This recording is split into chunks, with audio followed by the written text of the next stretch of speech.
In Shinjo City, a hitman named Sakata sharpens his blade and drives off in a sleek car. Nearby, at a beachside house, Yakuza thugs tell their boss, Kawano, that a new gang is trying to take over. Furious at their failure, Kawano stabs one of them and slashes his face. Outside, Sakata quietly takes out the guards one by one. Blood drips from a window, and a pair of legs dangle into view, finally alerting the gang that someone's attacking. They scramble to protect Kawano. As Sakata slaughters thugs on the rooftop, the gang tries to escape with their boss. But the front door is blocked by dead bodies, so they rush him upstairs instead. Sakata cuts down anyone in his way, sending bodies tumbling down the stairs. Kawano makes it to his car, only to find the driver already dead. More thugs rush in, but Sakata cuts through them until one gangster slams him through a glass door.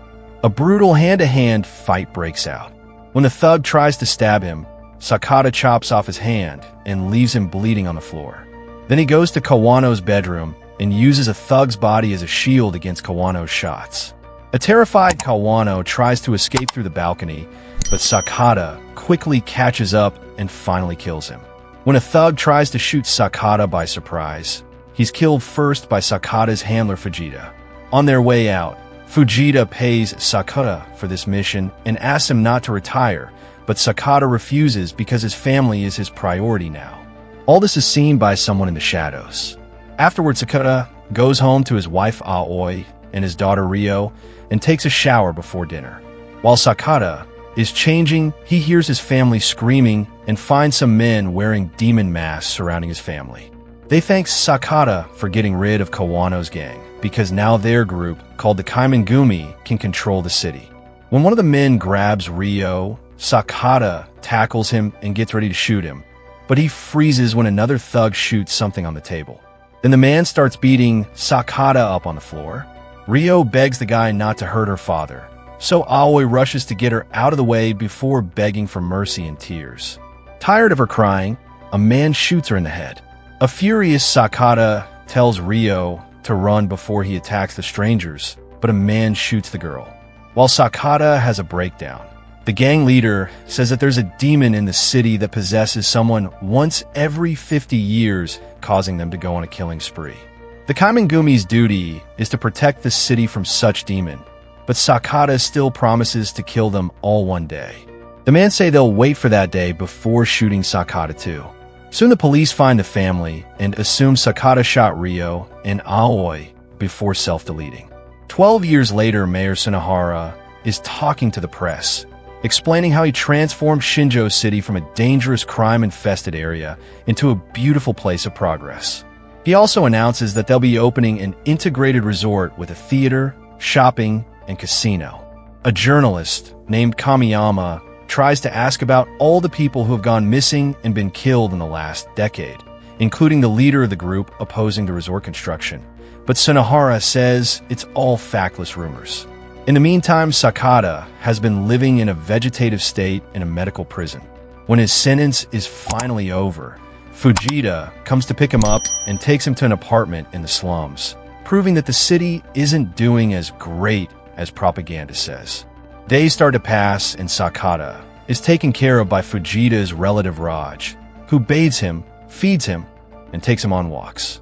One evening when they're returning to the apartment, a criminal suddenly jumps on them and stabs Sakata's arm as he screams his name.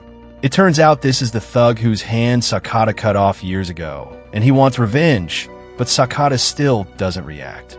At the same time, Kamiyama is meeting with the guy with the slashed face to ask him about the Kaimengumi. The thug thinks Sakata was hired by the Kaimengumi, and Kamiyama notices the day of the attack is the same date as the resort getting its business license. All this happened around the time Sunohara became mayor. The thug also explains that the Kaimengumi gets their money from human trafficking and illegal substances. The conversation is interrupted by a masked man who breaks the van's window, causing Kamiyama to run away in fear. The man runs after him to kill him with a hammer, while a second masked guy takes the thug out of the van. Then the men put the hammer in the thug's hand and give him a gun to force him to self-delete. They watch him die before they receive an important call. At home, Fujita is practicing ping pong while thinking about the whole deal with Sakata and how he told the Kaimengumi about the family. But they didn't listen to him when he asked them not to kill them. At that moment, he gets a call with surprising news. At the hospital, police chief Kotaro comes to check on the victim of a hobo fight in the neighborhood. He gives the two guarding officers some money so they can take a break, then he enters the room, revealing the victim is Sakata. Kotaro is now wearing a demon mask and asks Sakata if he recognizes him, which means he's one of the Kaimengumi who killed Sakata's family. As he takes an injection from his coat, Kotaro explains that 12 years ago, when the group realized Sakata was still alive, they received orders not to shoot him again, but he always thought they should have killed him. Then Kotaro injects Sakata's fore, unaware that his voice is slowly bringing Sakata out of his vegetative state. When Kotaro gets ready for a selfie, he sees Sakata moving again. After accidentally falling, Sakata grabs Kotaro and makes him fall, followed by some choking. However, Kotaro hits Sakata with a few objects to push him off and land a few kicks to knock him out. At that moment, the officers come back, and Kotaro has to take off the mask to stop them from shooting. As soon as the guards turn around, Kotaro puts on the mask again and shoots an officer in the face, using a pillow to cover the noise. The other officer isn't surprised because he's also part of the Kaimengumi. When they discover a doctor saw all this, they shoot him as well. Suddenly, Sakata wakes up and jumps on Kotaro, so the officer tries to defend his boss, which triggers a fight among the three of them. The officer ends up falling and stuck between the bed and wall, while Kotaro keeps on kicking Sakata, who manages to hit his enemy's head before trying to use the foreline to choke him. Kotaro defends himself, and in the struggle, they push the officer through the window. Then Sakata tries the foreline again, and when Kotaro takes it off, Sakata finishes strangling him with the bed sheets. When Fujita and Raj arrive at the hospital, they're shocked to see Sakata walk out. He grabs some food on his way out, which triggers a memory of his family's death, further feeding his desire for revenge. The news of Sakata's revival reaches the Kaimengumi, including the guys working in the illegal factory and moving the girls for sale. The leader is delighted to hear this and calls Sakata a demon loose in the city, so he starts dancing to celebrate with an ancient ritual. Soon, Fujita receives a message from the Kaimengumi asking him to bring them Sakata's dead body. The group drives to the factory, and Sakata's body is dropped in a bag before Fujita and Raj leave. Once the bag is thrown on a conveyor machine, Sakata comes out and punches a guard before leaving the room. The factory owner Takamoto sees Sakata fighting a bunch of his employees on the cameras and immediately warns the gate guard, who opens fire at the van. Raj is immediately killed, but Fujita is only wounded and quickly shoots the guards back. After Takamoto consumes his own product, he puts on the mask that marks him as one of the killers of Sakata's family. Meanwhile, Sakata moves through the different areas of the factory, bringing down every thug in his way by using items he finds around or even smashing their heads on the wall, railings, and machinery. A worker picks up Sakata with a loader truck and covers him with trash before dropping him on the floor, so Sakata throws a knife to kill him. Another worker in a cart opens fire, so Sakata jumps on him to derail the vehicle and steals the gun to kill a few more men. Some workers jump into the cart with him, and Sakata kills them with his knife. Then he jumps off right before the car crashes. Still hungry for revenge, Sakata continues to make his way through the stairs and a corridor, always killing all the men who try to stop him. When he reaches the office floor, he discovers Takamoto is already outside pressing a button on his phone. At that moment, the building blows up and Takamoto receives a call from the leader, who saw the explosion and congratulates him on his success. However, Takamoto hangs up when he sees Sakata coming out of the building protecting himself with a blanket. It looks like another fight is about to begin, but Takamoto is run over Fujita, who falls to his knees while puking blood. He apologizes to Sakata for telling the Kaimengumi about his family and agrees he deserves an end too, so Sakata doesn't hesitate to shoot him. Afterwards, Sataka hangs Takamoto and starts beating him up, but Takamoto only laughs and swears loyalty to his leader. At that moment, Takamoto's phone rings and Sataka hears the leader's voice. He furiously destroys Takamoto's mask as the leader reveals that his daughter is still alive. The leader turns out to be Mayor Sunahara, and he explains that all these criminal activities bring the money to make the city progress. If Sakata wants to see his daughter again, he must let Takamoto go. However, Sakata kills Takamoto anyway. In the morning, reporters talk about all the attacks that happened last night and blame them on Sakata, saying he died in the factory explosion.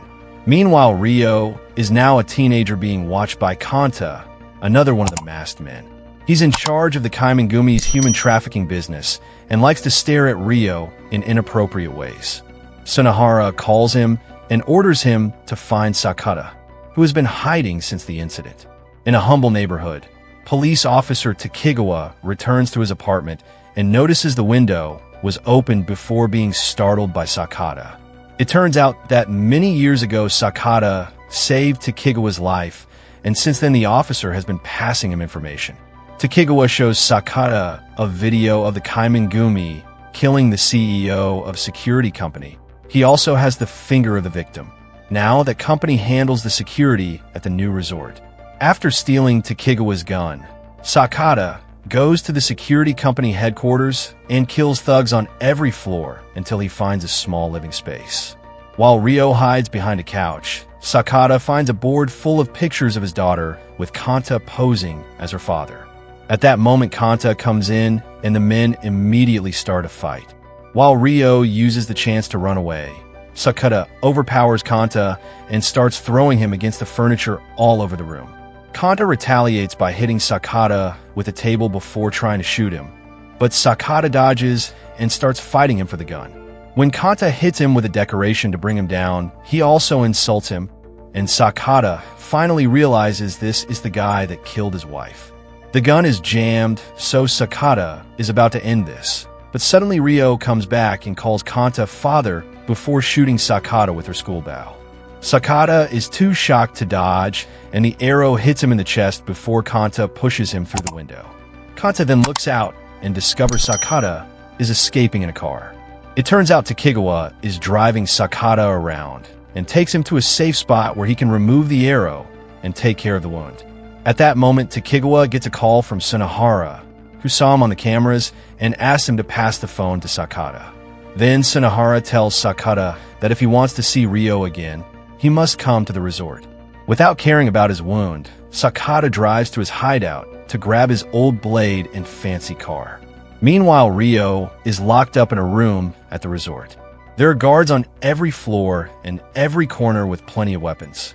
Suddenly, Sakata's empty car appears outside as a distraction, while Sakata himself sneaks inside to start killing thugs with his blade and the guns he takes from the dead man. He also uses any objects in the room like cargo carts and the fire extinguisher. When he takes the stairs, the fight continues, and Sakata never stops killing men as he keeps going higher and higher. Most of the thugs are easy to kill, but eventually he finds a guy with a sword who manages to hurt him before he gets killed too.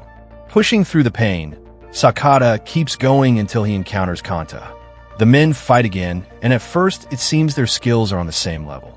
As he dodges attacks like a pro, Kanta complains about Sakata showing up right when Ryo's body is starting to develop, offering creepy descriptions of her.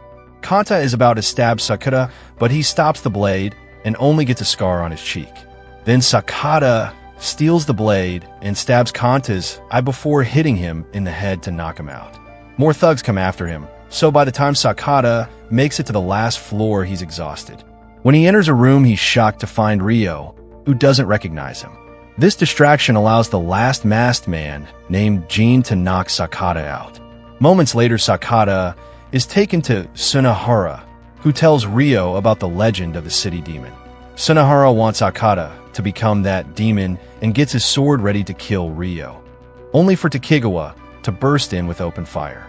Most of the guards quickly die, and Sunahara uses one of his men as a shield to leave the room. Sakata calls Ryo's name, and his words make her remember the day of the incident, revealing that the shot had hit her toy. She runs to hide with Takigawa, while Sakata fights Jin, who uses a metal staff. Sunahara returns to watch how easily Jin overpowers Sakata, who manages to only land a hit or two while Jean continues to beat him up. However, after lots of struggle, Sakata finds an opening and stabs Jean before throwing him on the stairs. Afterwards, Sunahara takes off Jin's mask, revealing he's his twin brother, except Jean has a burn mark on his face.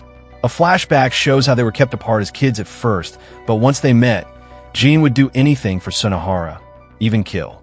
Meanwhile, Takigawa is trying to leave the building with Ryo, who decides to go back for her father. After putting on his mask, Sunahara starts fighting Sakata using his sword. Since Sakata is already heavily wounded, it's easy for Sunahara to slash him over and over until he cuts off Sakata's free hand. This isn't enough to stop Sakata, who keeps dragging his weak body to throw more attacks. Sunahara blocks all his blows, but still gets excited because he sees that Sakata has truly become the demon of the city. Both men suddenly attack and stab each other at the same time. So Sakata uses the chance to unmask Sunahara and finally kill him with a blow to the head. Then Sakata rolls down the stairs and notices Ryo saw everything. She tries to come closer, but at that moment Kanta reappears to shoot Sakata. Next, Kanta tries to reunite with Ryo, who doesn't want anything to do with him now that she remembers he killed her mom. He begs for her attention, and Sakata appears behind him to finally kill him with his blade. Sakata collapses in Ryo's arms and offers a few words of affection before dying. Sometime later, the police, firefighters, and doctors arrive to pick up all the bodies and wounded people. One of these bodies is Jean, who is still alive.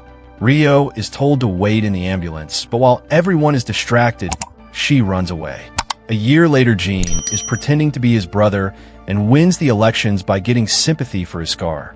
After an interview, Jean wears the leader's mask and performs a ritual in a shrine in the forest. At that moment, Ryo shows up and shoots Jean with multiple arrows until he's dead. Then she leaves in her father's car, where she keeps a family picture.